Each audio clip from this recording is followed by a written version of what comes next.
अस्सलाम वालेकुम स्टूडेंट्स।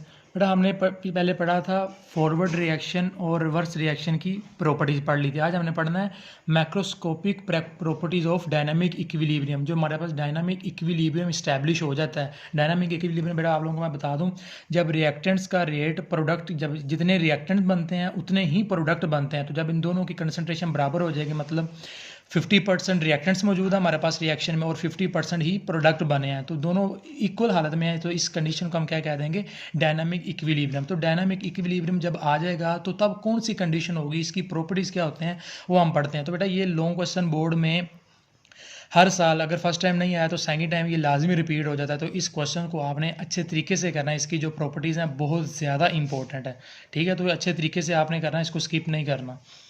तो सबसे पहली प्रॉपर्टीज़ की ये a few important characteristics of dynamic equilibrium are below. First सबसे पहली property, an equilibrium is achievable only in close system.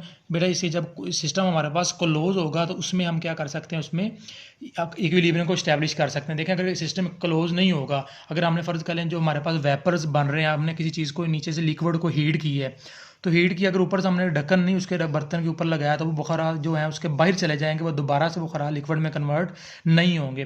तो इसके लिए हम क्या करते हैं, उसको ऊपर से डांप देते हैं ताकि वो उस बाहर ना जा सके। तो जैसे हम लिक्विड को नीचे से हीट करेंगे वो किस में कन्वर्ट हो जाएगा, वेपर्स में कन्वर्ट हो जाएगा, लेकिन वो वेपर्स बाहर नहीं जा सकते क्योंकि हमने वहाँ पर कोई लेड या ढक्कन लगाया हुआ, जिससे वो लिक्विड जो हमारे पास वेपर्स बने वो दोबारा किस में कन्वर्ट हो जाएंगे, लिक्विड में कन्वर्ट हो जाएंगे। तो ये पहली प्रॉपर्टी है इसकी। दूसरी प्रॉपर्टी है at equilibrium state are reaction does not stop, ठीक है। इसमें रिएक्शन रुकता नहीं है, बल्कि क्या होता है, forward and reverse reaction keep on taking place at the same rate but in opposite direction. जिसमें बेटा क्या होता है, जो फॉरवर्ड और रिवर्स रिएक्शन रुकते नहीं है बल्कि ऑपोजिट डायरेक्शन में क्या होते रहते हैं। देखिए अगर हमने फॉरवर्ड रिएक्शन पढ़ा, वो हमने पढ़ा वो लेफ्ट से राइट की तरफ होता है, और जो रिवर्स रिएक्शन है वो राइट से लेफ्ट की तरफ होता है। तो इसका मतलब इनकी जो डायरेक्शन है वो टोटली क्या है, ऑपोजिट है।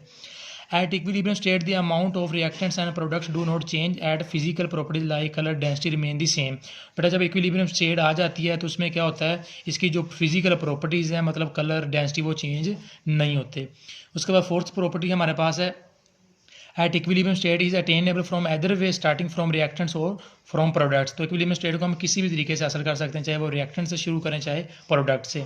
उसके बाद an equilibrium state can be disturbed and again achieved under the given condition of concentration, pressure and temperature. तो बेटा कह रहा है जब भी हमारे पास एक रिएक्शन है वो इक्विलिब्रियम की हालत में मौजूद है, तो जैसे ही हम उस रिएक्शन का टेम्परेचर अचानक से बढ़ा देंगे या प्रेशर अचानक से बढ़ा देंगे तो जो हमारे पास इक्विलिब्रियम है वो क्या हो जाएगा, डिस्टर्ब हो जाएगा। लेकिन वो एक वक्त फिर ऐसा आएगा वो दोबारा से इक्विलिब्रियम क्या हो जाएगा, स्टैब्लिश हो जाएगा।